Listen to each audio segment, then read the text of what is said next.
Hello everyone, welcome to our very first video here on the Nexus Space Command YouTube channel. I'm your Fleet Admiral StreamSG, and I am here to bring you our Nexus news, reporting on our very first week with the Star Citizen version, patch 4.3.0. This week we've got a mix of news, gameplay, and a bit of medbed speculation for you.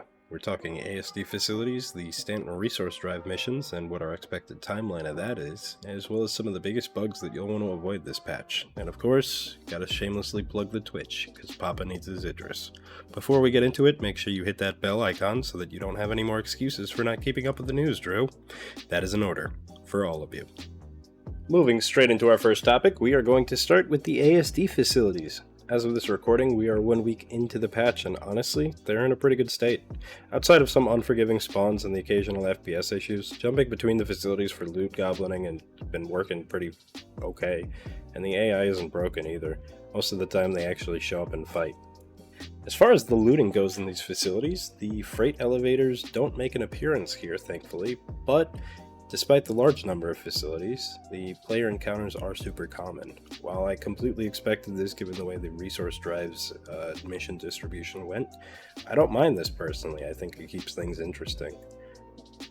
While I like they feel like proper set pieces, I don't really know how long it took for these locations to be implemented from the inception of the idea to the implementation, start to finish. But if they can keep creating areas like this, I think it's going to be very great to see the world fill very soon. If not, then at least we got some new mercenary and bounty locations. Next up on the agenda, box running missions. They're about as stable as they're going to be. Freight elevators are still in that precarious spot that we all know and love. Personally, I haven't been running them much since the Onyx facilities dropped, but I did want to check in with the Nexus Spectres to see how everyone's doing. Fleet Admiral StreamSG here, currently auditing our box running operations. Thanks to the intense efficiency of the Nexus Space Command's Army branch, I will have enough resources to get my third alt account to full tier 5 rewards.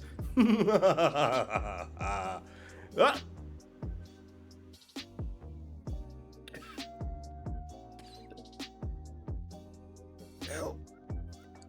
Well, safe to say things are going well.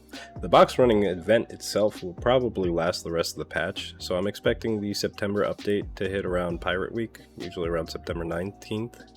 So if you're planning on continuing to stack boxes and grab those rewards, you've still got a little bit of time, but don't sleep on it. Now diving into the current bugs and workarounds, the fun part. These are the big ones to watch this week. So far, weapon swapping at Onyx facilities can be pretty janky, especially with FPS lag. I can't tell you how many times I've pulled out a gun to click and shoot at an enemy and it turns right back into a med gun, obviously doing no damage at all and leaving me on the floor more often than not. Be careful. Make sure that you plan to account for the massive waves of NPCs that'll be spawning around you. Another issue is quantum markers not appearing / spline issues. Sometimes we fly through planets, sometimes the game allows this. Missions not sharing / completing. I'm not sure if this is related to the same issue or if these are separate issues. You can currently share missions, sometimes your party won't get them, or you can complete missions and not have it count. These are annoying, but not the end of the world. Occasional server hiccups. I've run into a few short server errors, especially Saturday, or like Friday, Saturday, possibly due to hotfix pushes, especially since they pushed a hotfix channel to live, so I'll give SIG the pass on that one. And then finally, the ship docking issue for XL ships. This one's tough for the big boys. XL vehicles don't seem to be undocking from LEO stations like Tressler or Seraphim. Instead, the game tries to call ATC on whatever hangar you had active, which obviously doesn't work. Undocking the ship tend to be set to the same keybind, so whenever you call or try and undock the Polaris, for instance, and get a small hangar, it's no fun. The current workaround that I found is you get into another ship, you fly far enough away to force your hangar to stream out of the game, then you come back and use the pads instead of calling for ATC. That way, as long as you don't have a hangar, you'll be able to undock normally. It's a bit clunky, but it works for me every time. Now moving into the medbed speculation.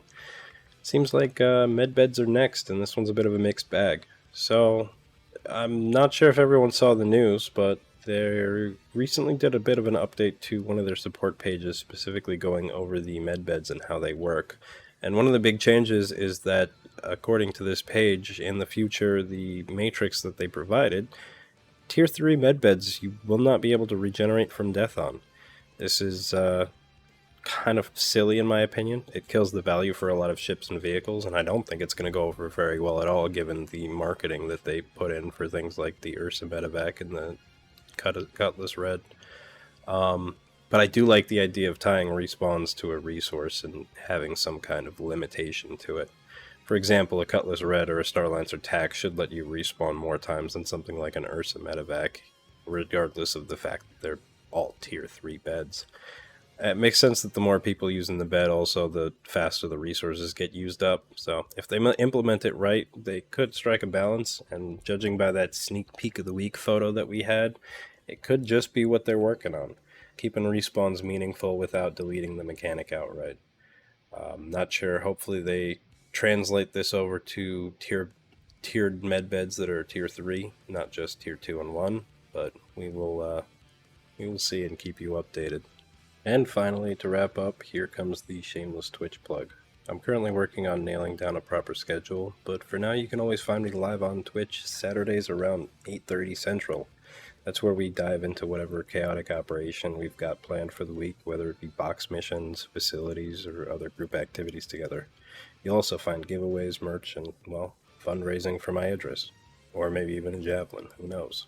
So come saying hi, and watch me try not to get obliterated by more cargo boxes, or bullets, or gravity, or anything else for that matter. And that's all the updates I have for the week, between the ASD facilities, box running, bugs, medbed speculation, and of course my shameless Twitch plugs. Make sure you like, comment, subscribe, and follow around, hit that bell notification icon, follow on Twitch, join our Discord, apply on Robert Space Industries, shit, what else? Follow my MySpace to be on my top 8 friends. Catch you guys later. And as always, I will see you, Spectres and friends, in the verse and beyond. Thank you for stopping by.